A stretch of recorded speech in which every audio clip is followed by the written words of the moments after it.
नमस्कार साथियों, स्वागत है आप सभी का अंकित इंस्पायर्स इंडिया पर। मैं हूं अंकित अवस्थी। अभी की ताजा जो अपडेटेड जानकारी है जो आपके इस सेशन को देखने से मात्र घंटे भर पहले भर की है, उसमें यह कि ट्रंप ने भारत को हाल ही में फिर से एक बार धमका दिया है, यह कहते हुए कि आप लोगों को पेनल्टी देनी पड़ सकती है। और वो पेनल्टी किस बात की है उसमें आप जानते हैं कि आप रूस के साथ में व्यापार कर रहे हैं, इसकी पेनल्टी आपको मैं इसमें जानकारी आज के सेशन में दूंगा कि आफ्टर ऑल कौन सी तारीख है जिसका इंतजार हो रहा है, क्या वो कहानी है जिसके लिए हमको बार बार धमकाया जा रहा है। असल में रूस पर प्रेशर क्रिएट करने की ट्रंप की जो ये टैक्टिक है, जिसमें उसने पहले इनको धमकाया था कि तुम्हारे पास 2 न्यूक्लियर सबमरीन भेज दी हैं, उसके बाद में रूस की तरफ से क्या रिप्लाई आया आज के सेशन में वो जानेंगे।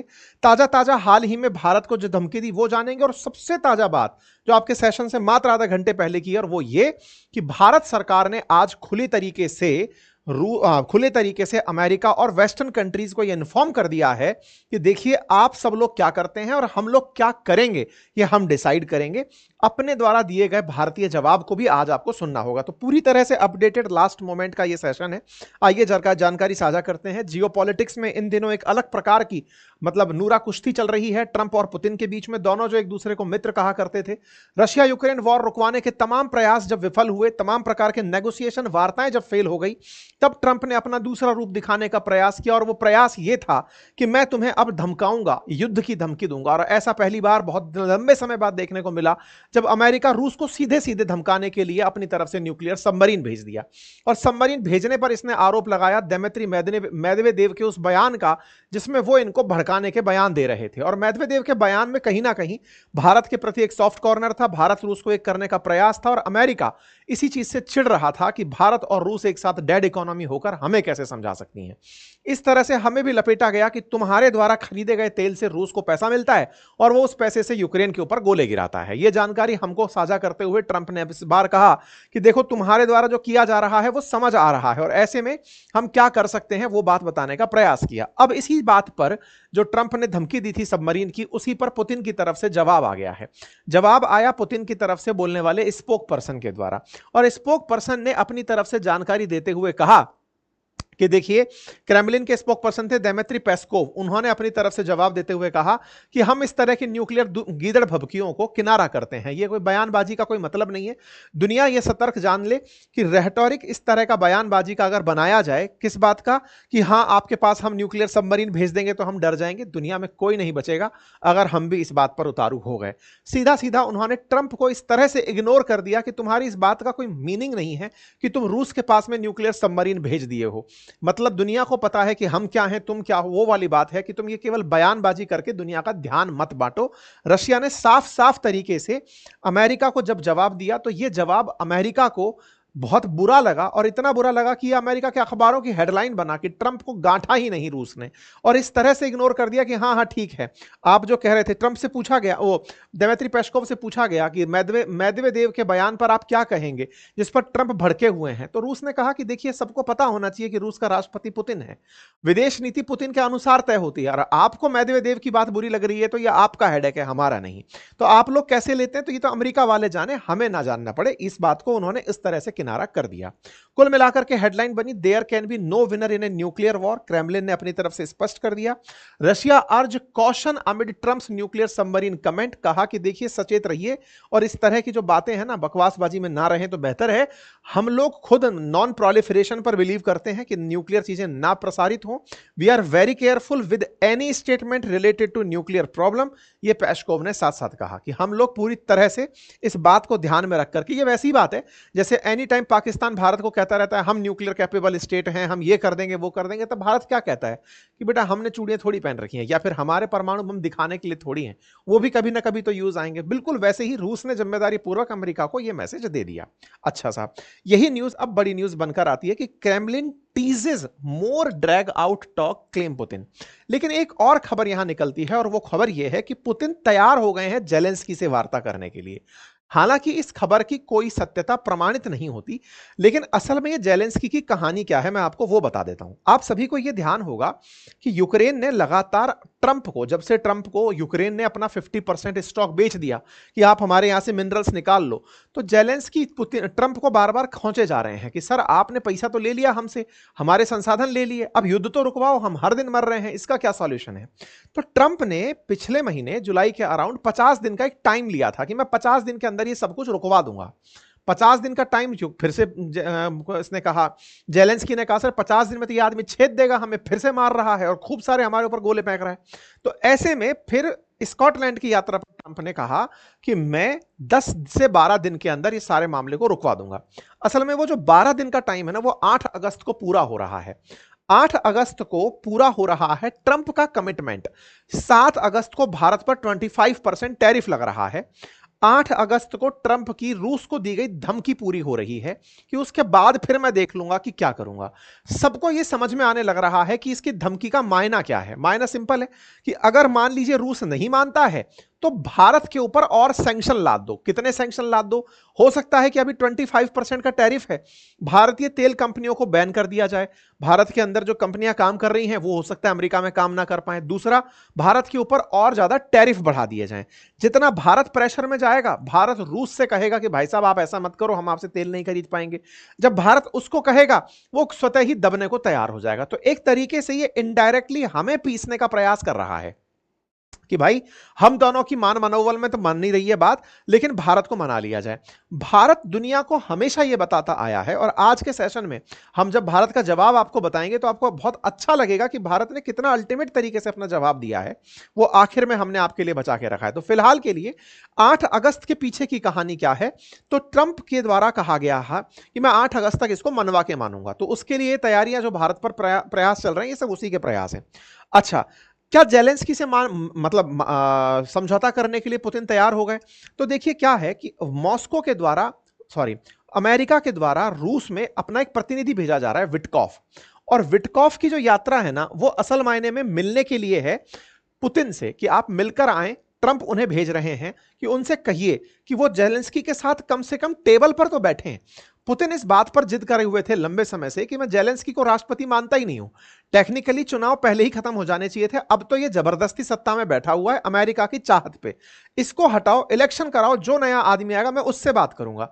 न्यूज ये कही जा रही है कि पुतिन तैयार हो गए हैं जेलेंस्की से वार्ता करने के लिए। हालांकि इस बात की सत्यता क्रेमलिन ने अभी तक पुष्टि नहीं की है, मार्केट में, मीडिया में यह खबर चल रही है। कैसे समय पर? जब अमेरिका की तरफ से एक शांति दूत विटकॉफ 6 तारीख को रूस पे पहुंच रहा है पुतिन से मिलने के लिए। तो ऐसे में अब देखना होगा कि ये क्या होता है। तो लेकिन जब बात भारत की हो, तो देखिए रशिया अमेरिका के बीच में जो भी चल रहा हो, हमें अब क्यों मतलब बलि का बकरा बनाया जा रहा है, उसके पीछे की कहानी ऐसे है कि भारत ने, कहा जा रहा है कि चाइना से भी ज्यादा तेल खरीद लिया है पिछले दिनों में, और इतना तेल खरीद लिया कि रूस के पास जो पैसा पहुंचा है वो पर्याप्त है यूक्रेन को खराब करने के लिए। तो बोले भारत को रोक दो तो ये रूस अपने आप रुक जाएगा। तो ऐसे में भारत पर प्रेशर टैक्टिक्स का उपयोग करने जा रहे हैं ट्रंप। मतलब जब इनकी इन पर नहीं चली तो ये अब भारत के पीछे पड़ने का प्रयास कर रहे हैं। इसी को इन्होंने आज शाम को अपने ताजा ट्वीट में कहा कि India not only buying massive amount of Russian oil, they are then for such of the oil purchased selling it on the open market for big profits. They don't care how many people in Ukraine are being killed by the Russian war machine. Because of this, I will be substantially raising the tariff paid by the India to the USA. इसका मतलब मैं और ज्यादा अब आप पर tariff बढ़ाऊंगा। ये आज की खबर है, शाम 6 बजे की खबर आप देख रहे हैं, जिसमें ट्रंप ने भारत को और एक धमकी देते हुए कहा कि आपको नहीं पता कि आपके तेल खरीदने से रूस कितने यूक्रेनियंस को मार रहा है, इसीलिए मैं आप पर टैरिफ और बढ़ाऊंगा। तो कुल मिलाकर हो क्या रहा है कि जब इनके इस पे बस नहीं चल रहा तो ये हमारे साथ में खेलने का प्रयास कर रहे हैं। और खेलते समय क्या करने का प्रयास है कि लो भाई टैरिफ तुम लोग और टैरिफ पे करो। इसी वजह से हेडलाइन बनती है, ट्रंप से will substantially raise tariff on India, मतलब और भारत पर टैरिफ बढ़ाएगा। यह कब तक अनाउंस हो जाएगा? यह 8 तारीख तक अनाउंस हो जाएगा। क्यों हो जाएगा? 8 तारीख डेडलाइन है। तो देखो विटकॉफ्स की वार्ता होगी पुतिन से, अगर वो सफल नहीं होती है, उधर से वो संदेश देगा कि भाई इसको और तोड़ना है, तो भारत के ऊपर टैरिफ लगा दिया जाएगा। ठीक है, इसी बीच में आज एक खबर और आ जाती है 4 तारीख के दिन ही, कि भारत में रूस से तेल लेकर जो टैंकर आ रहे हैं वो बिना किसी प्रेशर के अभी भी आए जा रहे हैं, यूएस से और ईयू से। ये बात क्यों बता रहा हूं मैं आपको, आज दोपहर में जब अपनी पाठशाला पर अपन ने सेशन किया था तब ये जानकारी दी थी कि अमेरिका और ईयू ये प्रेशर भारत पर क्रिएट कर रहे थे कि आप तेल ना खरीदें। भारत ने एक तरह से एक फेक खबर भारत बाजार में निकल कर आई कि भारत ने बंद कर दिया तेल खरीदना, जिस पर ट्रंप ने रिएक्ट करते हुए कहा अच्छा अच्छा तेल खरीदना बंद कर दिया, ये तो अच्छी बात है। एंड में आज की खबर जब यह आती है कि कोई कमी नहीं हुई, भारत तो अभी भी वैसे की वैसे तेल खरीद रहा है। नई दिल्ली से यानी कि भारत सरकार की तरफ से ऑयल सप्लायर्स को कोई भी संदेश नहीं दिया गया है, इसलिए कंपनियों ने तेल खरीदना बंद ही नहीं किया है, वो चले जा रहे हैं। कहां से खरीद रहे हैं? रूस से तेल खरीद करके भारत लेकर आ रहा है। तो क्या भारत ने अमेरिका की धमकियों को नजरअंदाज कर दिया है? क्योंकि कहीं ना कहीं ट्रंप हमको पहले सैंक्शन के बारे में कहे कि पेनल्टी देनी पड़ेगी, आज कह रहे हैं कि आप रशिया से खरीद रहे हो, मैं सब्सटेंशियली टैरिफ बढ़ाऊंगा, टैरिफ बढ़ाने की बात भी हो रही है, और इसके बावजूद भी आज हम तेल फिर से रिसीव करते हैं। ऐसे में ट्रंप का जो रेसिप्रोकल टैरिफ भारत पर 25% लगा है वो आगे कहां तक जा सकता है? आगे जा सकता है कि हमारे ऊपर स्टील और एल्यूमिनियम पर और टैरिफ लगा दिए जाएं, ऑटो और ऑटो पार्ट्स पर और टैरिफ लगा दिया जाए, या फिर वो जो ग्राहम लिंडसे कह रहा था कि इन पर 500% टैरिफ लगा दो, वो हो सकता है, या फिर भारत से कहा जा सकता है कि आप हमसे और तेल खरीदो। तमाम प्रकार की बातें हैं, कुछ भी हो सकती हैं। ऐसे में भारत को करना क्या चाहिए? क्योंकि असल मायने में इस समय पर यह बयानबाजी का युद्ध है, रेटोरिक का युद्ध चल रहा है कि कौन ज्यादा अच्छे बयान दे रहा है। एक तरफ अमेरिका, रूस तो अपनी तरफ से खेल खेलता ही है, भारत बीच में खड़ा है। तो भारत को क्या करना चाहिए? अगर हम बेस्ट पॉसिबल तरीकों को देखें तो क्या हो सकता है? सबसे इंपॉर्टेंट है डिप्लोमेसी, जिसको हमेशा हम कहते आए हैं, डिप्लोमेसी, डायलॉग एंड पीस, कि दोनों के बीच में वार्ता हो। किन दोनों के बीच में? रशिया यूक्रेन के बीच में पहले वार्ता हो, रशिया अमेरिका के बीच में वार्ता हो, जिसके लिए विटकॉफ आए हैं, चीजें रिजॉल्व हो। भारत इसमें पार्टी नहीं बनना चाहता, क्योंकि आप लोग हमें जबरदस्ती घसीट कर लेकर आ रहे हो कि भारत को प्रेशर डालो तब जाके रूस पर प्रेशर बनेगा। इस चीज को भारत कहीं ना कहीं पुतिन को भी समझाएगा, क्योंकि भारत की तरफ से एनएसए डोभाल साहब और जयशंकर साहब रूस की यात्रा पर जा रहे हैं। अगर ये दोनों लोग वहां जाकर समझाते हैं कि भाई आप अपनी बातें रखो, हमें बीच का मतलब वो मत बनाओ ना यार, हमें क्यों अटका रहे हो कि तुम पर प्रेशर डालेंगे तो पुतिन झुकेगा। ऐसे में भारत अमेरिका के साथ भी यही तरीका अपनाए, सेम उसी तरह से जैसे चीन ने किया था। जब चीन पर सैंक्शन लादे थे अमेरिका ने थोड़े दिन पहले कि तुम्हारे ऊपर ये टैरिफ लाद देंगे, 146% तक लेकर चला गया था। चीन चुपचाप दबके रहा, उसने कहा कोई दिक्कत नहीं है, हम समय आने पर जवाब देंगे, और उसने चीजों को कंट्रोल करके अमेरिका को मनाने पर मजबूर कर दिया। ठीक है, और क्या किया जा सकता है? देखिए, बहुत सारी इंपॉर्टेंट चीजों में भारत की जो डिप्लोमेसी है ना, वो बहुत बड़ा रोल प्ले कर सकती है। किस तरह से? भारत वर्ल्ड के मंच पर यह बात समझाए कि हमारा तेल खरीदना केवल हमारी जरूरत नहीं, दुनिया की जरूरत है। अब दुनिया की जरूरत है, यह बात मैं आपको बताऊंगा अभी थोड़ी देर में, जब भारत ने अपना पूरा लेटर जारी करते हुए एक लाइन कही कि दुनिया वालों, केवल हम अपने लिए तेल नहीं खरीद रहे, हम आपके लिए तेल खरीद रहे हैं। वो कैसे? बोले यूरोप ने झगड़ा कर लिया रूस के साथ, यूरोप झगड़ा करके बैठ गया, अब यूरोप को तेल की जरूरत थी, इस वजह से वो हमसे तेल खरीदता रहा। और यूरोप ने दुनिया के जो अन्य साधन थे, पहले वो रूस से तेल खरीदता था, फिर वो उन ओपेक कंट्रीज से तेल खरीदने लगा जिनसे भारत खरीदता था। तो उन तेल का सप्लाई जो है वो भारत ना होकर यूरोप होने लगा। विशेष रूप से जो गल्फ नेशंस हैं, उनका तेल जो है वो निकल करके यूरोप में बिकने लगा। तो ऐसे में दुनिया में जो हमारा सप्लायर था उसको तो तुम लोग लेकर चले गए। ऐसे में भारत को अगर तेल की जरूरत थी, जो ओवरऑल सप्लाई बाधित हुई थी, जो रूस से तेल और गैस आ रहा था, उसको ही तो हमने, तुम लोग वहां से नहीं लेते थे, हमने रूस से लेना शुरू कर दिया, जिसको अमेरिका ने खुद अप्रिशिएट किया था। पिछले कार्यकाल में इस बात का एप्रिसिएशन ही यह हुआ था कि भारत ने सूझबूझ दिखाते हुए दुनिया में तेल की कीमतें नहीं बढ़ने दी। जहां भारत जिनसे खरीदता था उनसे वेस्टर्न वर्ल्ड खरीदने लग गए, और वेस्टर्न वर्ल्ड जिस रूस से खरीदता था उससे हम खरीदने लग गए। तो ओवरऑल चीजें मैनेज रह गई।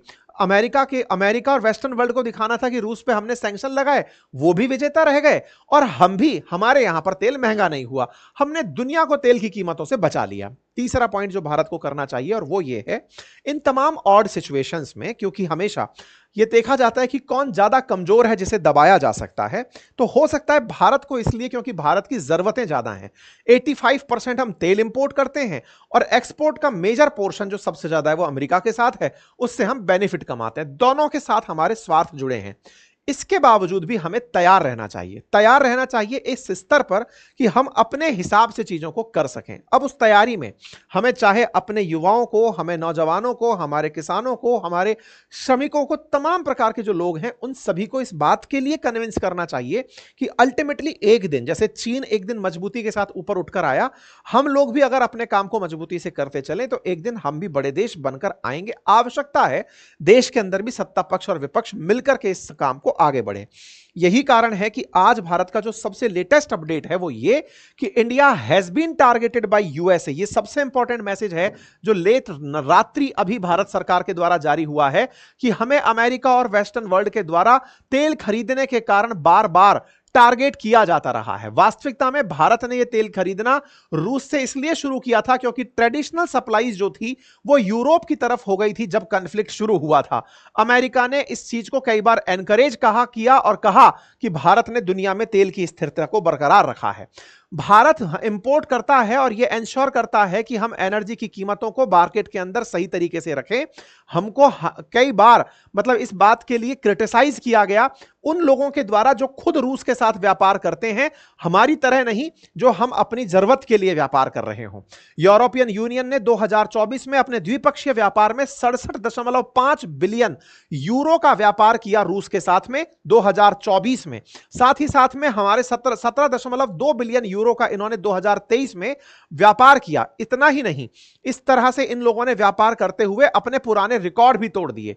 यूरोप और रूस लगातार एनर्जी सेक्टर ही नहीं अपितु fertiliser, mining product, chemical, iron, steel, इन सभी क्षेत्रों के अंदर व्यापार करते रहे। जहां तक बात हो अमेरिका की, इंटरेस्टिंग बात यह है कि भारत ने एक पब्लिक मैसेज डालते हुए, मिनिस्ट्री ऑफ एक्सटर्नल अफेयर की तरफ से मैसेज डालते हुए अमेरिका को आईना दिखाते हुए कहा है कि जहां तक बात हो अमेरिका की, अमेरिका ने खुद रूस से यूरेनियम हेक्साफ्लोराइड अपनी न्यूक्लियर इंडस्ट्री के लिए मंगाया, पैलेडियम मंगाया अपनी ईवी इंडस्ट्री के लिए, फर्टिलाइजर्स मंगाए अपने केमिकल्स के साथ। बोले खुद अमेरिका रूस के साथ व्यापार कर रहा है, हमें क्या शीशा दिखाता है। ऐसे में इस बैकग्राउंड के साथ टारगेट करना भारत को यह एक तरह से अन्यायपूर्ण है, अनजस्टिफाइड है और कोई तार्किकता नहीं रखता है। लाइक एनी मेजर इकोनॉमी, किसी बड़ी अर्थव्यवस्था की तरह India will take all necessary measures to safeguard its national interest and economic security. हर बड़ी अर्थव्यवस्था की तरह हम भी अपने हितों की रक्षा करेंगे और अपनी तरह से राष्ट्रीय उद्देश्यों की पूर्ति करेंगे। यह संदेश भारत का एक बहुत ही निर्णायक संदेश है। भारत ने अभी तक अपनी बातों में ऑफिशियली इस तरह के पत्र जारी करके अमेरिका को आज तक टारगेट नहीं किया था, लेकिन आज टारगेट करते हुए कह दिया है कि अमेरिका वालों तुम खुद रशिया से सामान मंगाते रहे हो, यूरोप वालों तुम खुद रशिया से सामान मंगाते रहे हो। हमने तेल केवल तब मंगाया जब तुमने हमारे सप्लायर्स का तेल खुद ने मंगाना शुरू कर दिया था, क्योंकि तुम झगड़ा करके रशिया के साथ बैठ गए थे। केवल इन्हीं परिस्थितियों में हमने ये सब किया। तो ऐसे में भारत का यह संदेश एकदम कड़क है, स्पष्ट करता है कि दुनिया वालों तुम्हारी नजर में भले ही हम पिस रहे हो, लेकिन हम अपने राष्ट्रीय हितों की पूर्ति अवश्य करेंगे। फिलहाल के लिए इतना ही। जानकारी पसंद आई हो तो साथियों से अवश्य साझा करें। साथियों, एक जानकारी और है, जो राजस्थान के हमारे लिसनर्स हैं, अगर वो चाहते हैं कि राजस्थान की खबरों का विश्लेषण सुनना और समझना, तो हमारा एक चैनल है अंकित इंस्पायर्स राजस्थान, जिसका लिंक कमेंट बॉक्स में है। उस पर रेगुलर हम नए सेशंस अपलोड कर रहे हैं, आप जाकर उन्हें सुन सकते हैं, राजस्थान के खबरों का प्रॉपर विश्लेषण समझ सकते हैं। आज के टाइटल में राजस्थान के अंदर रेगिस्तान में जो जमीनों के साथ मामला गड़बड़ाया है, उस पर हमने एक सेशन किया है, आप जाकर उसे अवश्य देखें, लिंक कमेंट बॉक्स में पिन है। चैनल पर नए हैं तो सब्सक्राइब कर लें। हमारे अपनी पाठशाला एप्लीकेशन और बातें बाजार की पर कोर्सेज उपलब्ध हैं, आप वहां से अपने कोर्सेज बुक्स ऑर्डर कर सकते हैं। Thank you so much.